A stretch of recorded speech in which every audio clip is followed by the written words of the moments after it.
of the John Muir chapter of the Sierra Club. So today, as you all know, we're going to be talking about wildlife photography.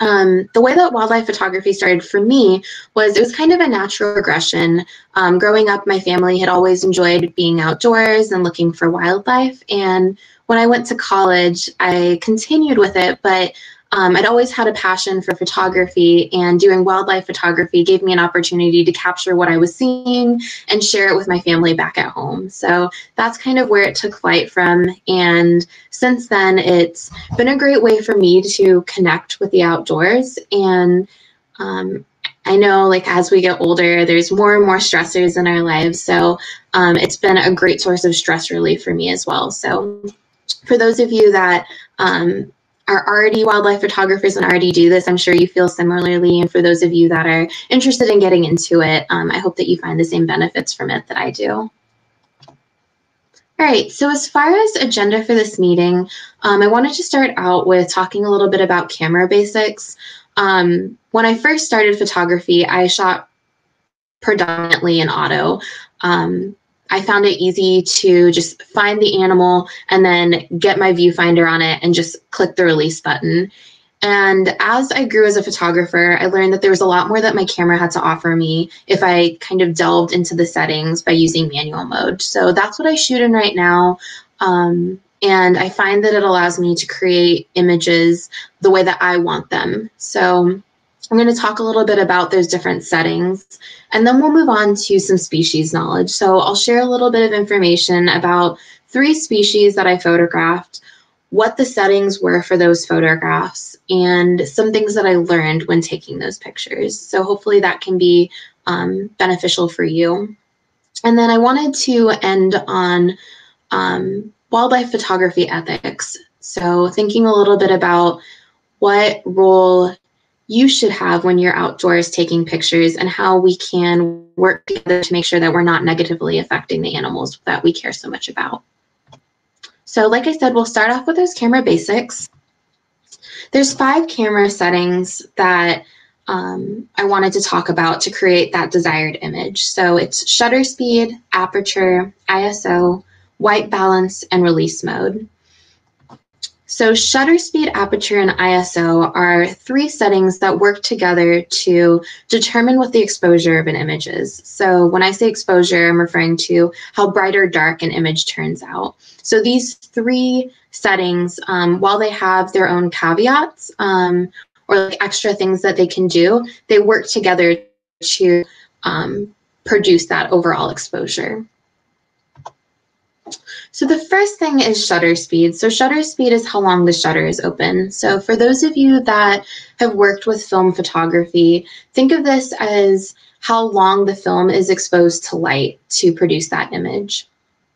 So if we look at the picture in the top left, that picture shows an image taken at 1/30th of a second, whereas this picture down here in the lower right-hand corner was taken at 1/200th of a second. When you're using a slower shutter speed, you would want to use this for a situation in which the subject is in a lower light setting. So this will allow more light to come in so that the image can get more exposed. You would probably also want to use a slower shutter speed when you have a subject that isn't moving, because if you do have a subject that's moving, you'll get this blurred image. And maybe that is what you're going for. So say the person who's doing the photography really wanted to capture this movement. Then you would use a slower shutter speed. I think one really common example that we see is waterfalls. So using that slower shutter speed kind of shows the movement of the water going down the rocks. You'd want to use a faster shutter speed for when you're trying to get crispness to an image. So with this image, it's very crisp. There's no movement of the pet moving around. And also you'd want to use a faster shutter speed when you're shooting in bright light so that the image doesn't get overexposed. Faster shutter speeds are also beneficial because when you're using your camera, unknowingly, your hands are shaking. So if you use a faster shutter speed, your image doesn't get as affected by any handshake that may be affecting it. Great. The next thing is aperture. So this is how large the opening of the lens is. I compare aperture to your pupils. So when you're in a dark room, your pupils get really big to get as much light in so that you can see your surroundings. And then when you're somewhere outside where it's really bright, your pupils will get really small so that you can see what's going on around you. So if we look, the way that the f-stops work is a larger number or a smaller number corresponds to a larger opening. So this would create more light coming in, so you would want to use this in a dark setting. Whereas an f-stop of 8 creates a smaller hole. It means less light's coming in. You'd want to use this in a bright setting. In addition to affecting exposure, aperture also affects depth of field. So if you have a smaller f-stop, what that means is that you have a higher depth of field. So when you focus on a subject, the subject will pop out of the image and then everything in the background will become blurry. So when I take pictures, what I like to do is I like to have my aperture as small as possible so that my subject always pops out of the pictures. And then the last one of those three in relation to exposure is the ISO, and that controls the sensitivity of the image sensor. So as you bump up the ISO, your images get brighter and brighter, and that's great, but it comes at a cost. So depending on your camera may be able to tolerate a higher and higher ISO, but at some point, your image is going to become more and more grainy, so you won't have the crispness to it. The big thing about the ISO is that it provides more flexibility for your shutter speed and aperture. So taking these three things in mind, the way that I like to shoot my pictures is, like I said, I like to keep my aperture as small as possible so that my image really pops out of the picture.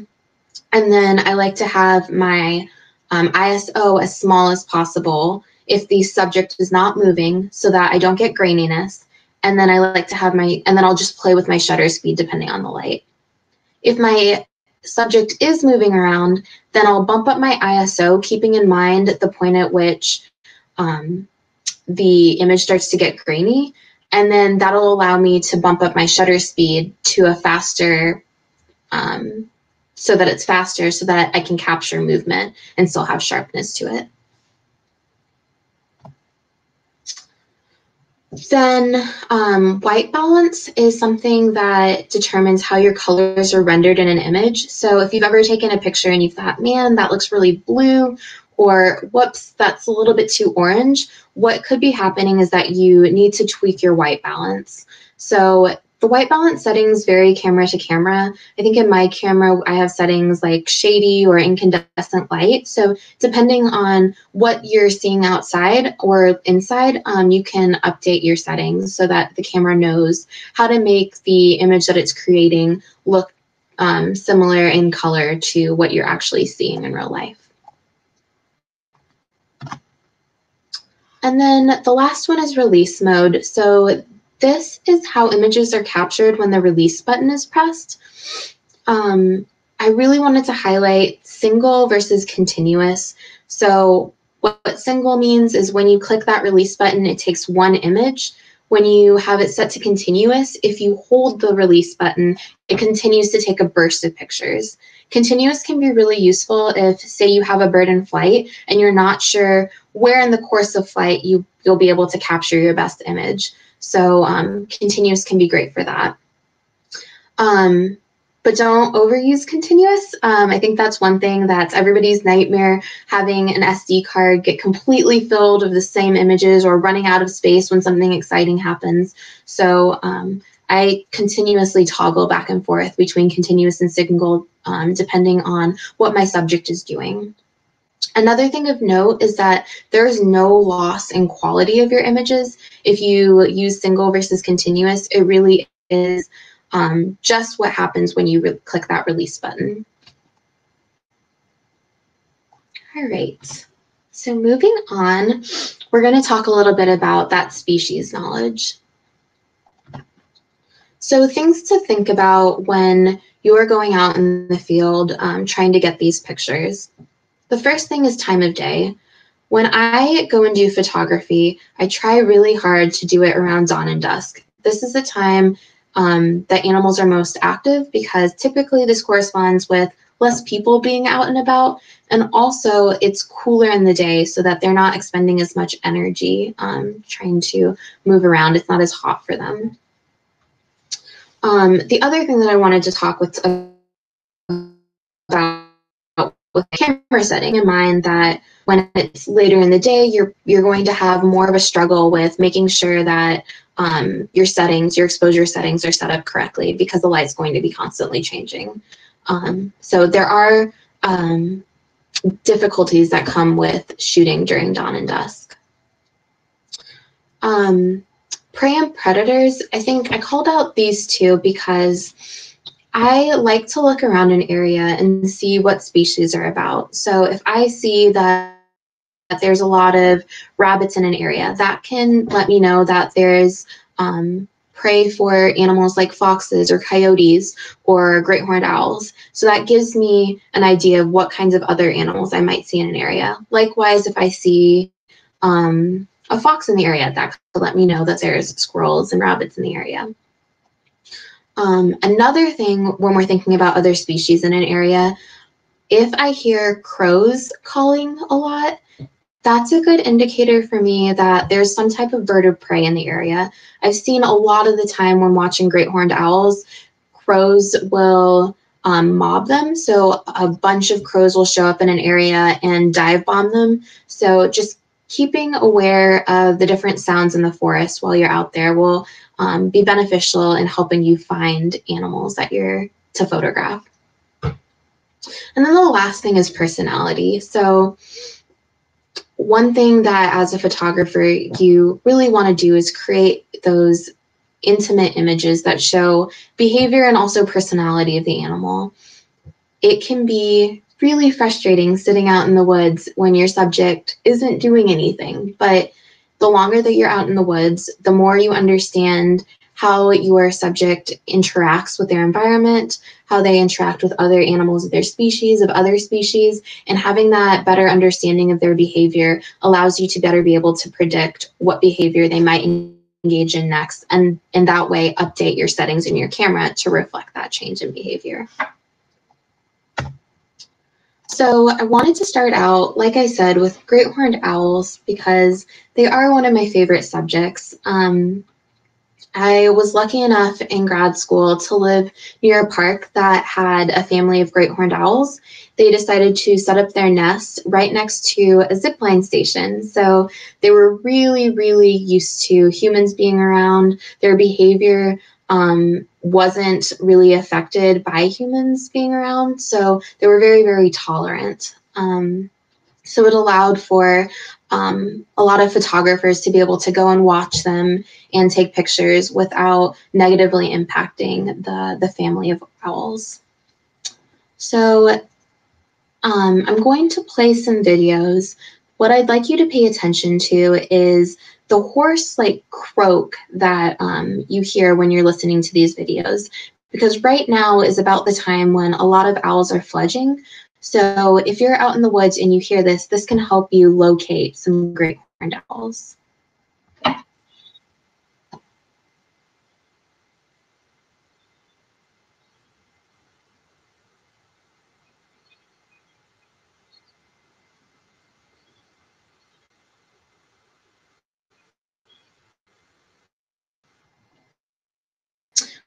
So the young ones start doing this. The reason that they start making this call is they're trying to attract their parents' attention. They're saying, "We're hungry, please bring us food." And this is where we're located in the forest. They will also do this behavior when they're still in the nest, so keep that in mind as well. So then here's the mother. She has some food. She's listening for the baby in the woods, listening for that call. And if you listen to her, she makes a similar noise, letting the fledglings or the chicks know where she is in the woods.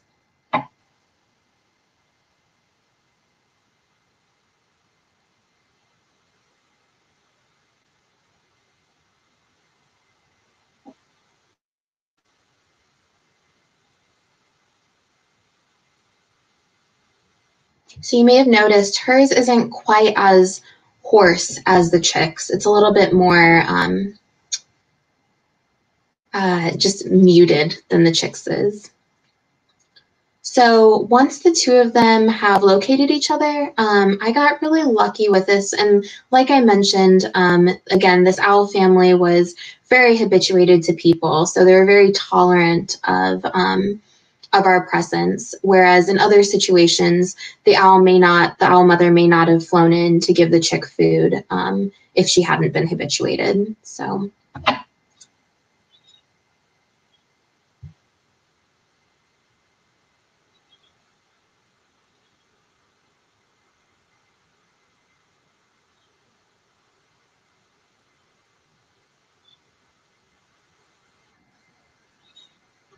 that was the handoff.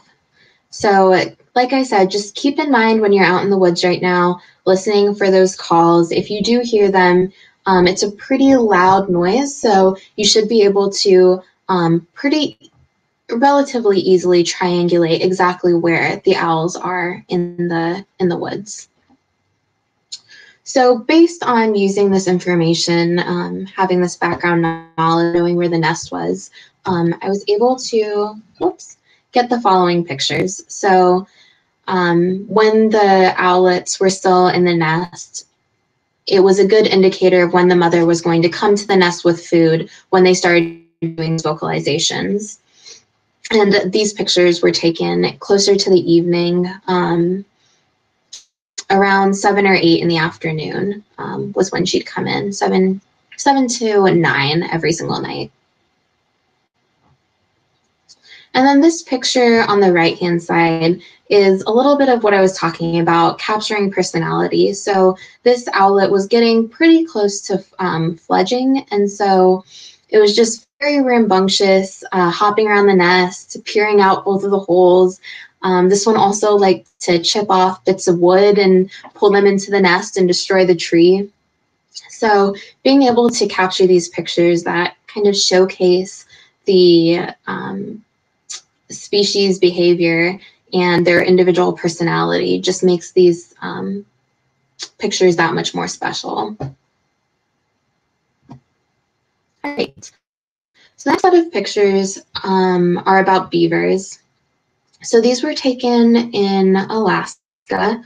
We were out on a hike, and the hike that we were on was going right by a beaver dam.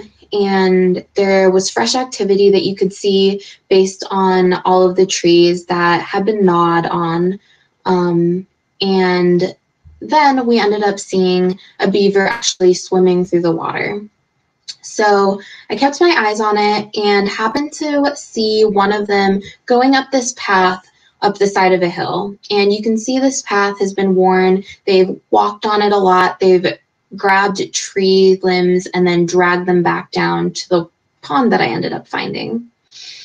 And this is the image of the pond that the beavers were using as kind of their workstation. So they'd bring down those limbs of the trees, and then they would strip the bark and eat the leaves and like little twigs that were on these pieces of the trees that they brought down. So as far as the settings that I used for this picture, I was lucky in that this was during the summer, so the days were very long. So the beavers were actually active during light, which primarily beavers are nocturnal. So I got lucky with that. So I was able to have the ISO really low, and I was able to have the aperture very small so that the beaver you can see is tack sharp, and then in the back, the water and the leaves are very blurred, and that's because we have that high aperture and high depth of field. And then I manipulated the ISO to make sure that the light looked appropriate. All right, and then the last animal I wanted to talk about is the screech owl. So screech owls have always been really elusive for me. They've always been a species that I've wanted to photograph, but they camouflage so well. So unless you are looking in every single hole trying to find them, or happen to know their vocalization and they do their vocalization, it can be really difficult to find them. But here's this screech owl sitting in the hole right here, and I want to play for you his vocalization. So This is one of the variants of their vocalization. So there's another one that they do that sounds like a horse whinnying, but I'll play this one several times so you can hear it as well.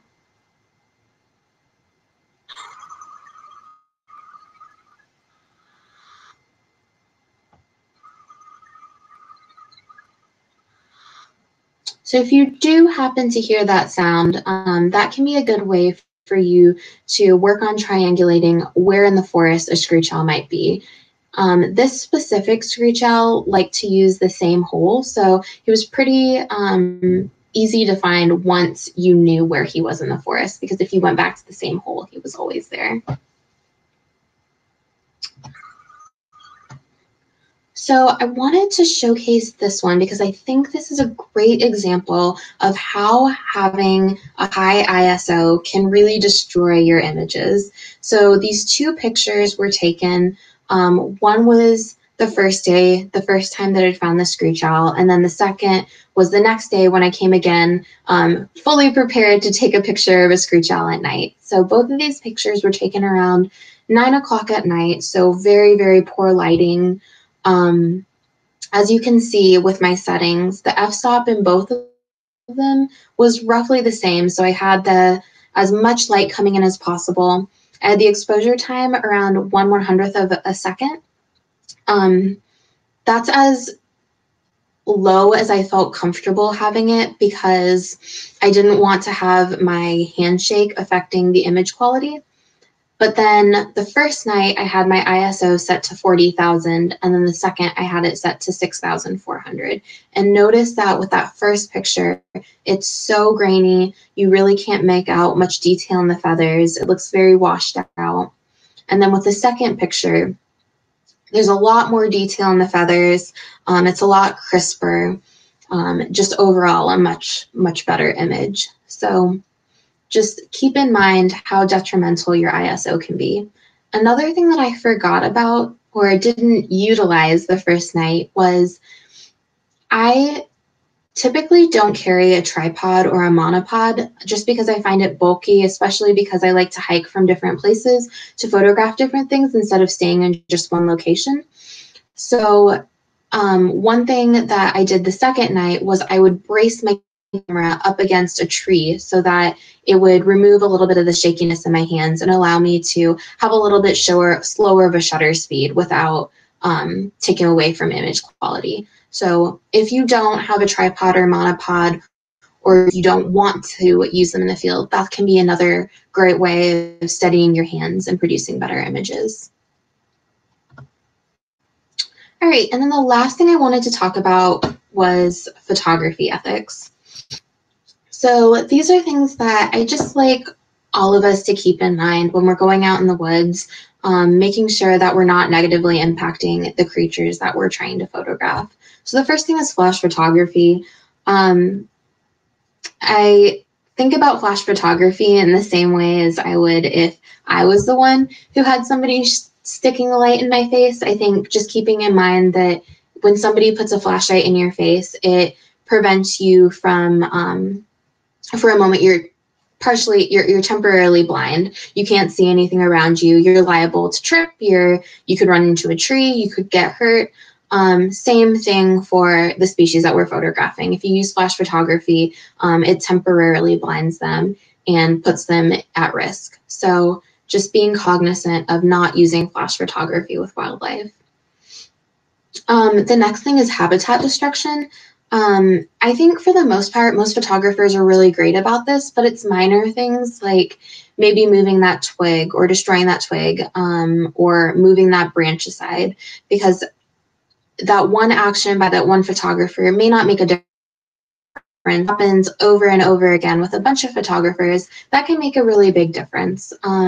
There's a prime example of a long-eared owl, or an area that was used by long-eared owls frequently, where a lot of photographers would come, and every single year they'd break a little bit more of the wood growth where the long-eared owls would live, and eventually the long-eared owls, the number that came decreased by about half, and it's they didn't have much habitat in that area, so really destroying that area was pretty detrimental for them. So just being cognizant of that.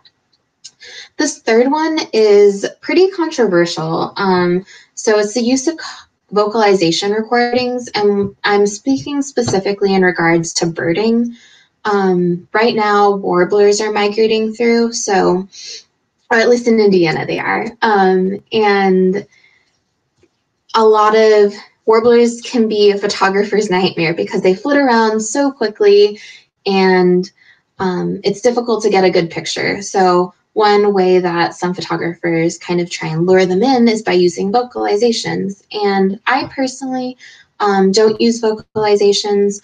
The reason being is that I feel like if I'm calling in this bird, I think that there's a mate that might be there, or that there's a potential intruder in the area, I'm pulling it away from taking care of its young, searching for food, trying to find an actual mate, and I'm pulling it to this area under false pretenses.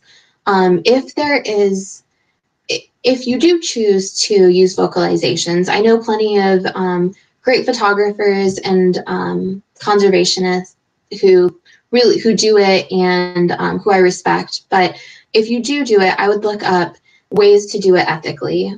So don't do it for a prolonged period of time. Do it in an area where you actually know that that species exists. Yeah, just be cognizant of vocalization recordings, and if you're going to do it, how you can do it to create the least damage for the species. And then the last thing is disruption of natural behavior. I think all three of the topics that I've already talked about touch on things that could disrupt natural behavior, but also maintaining a distance, a safe distance between yourself and the species that you're photographing. I think that that's a big one. If you see that the animal that you're watching is not acting like it normally does, then there's likely something that you're doing that you should probably address, so that you're not putting that animal under unnecessary duress. Because at the end of the day, we're all out there because we want to see these animals in the wild, we want to see their natural behaviors, and we want to be able to share them with the people that we love. So with that, thank you so much for your time. I hope that you guys found this helpful and informative.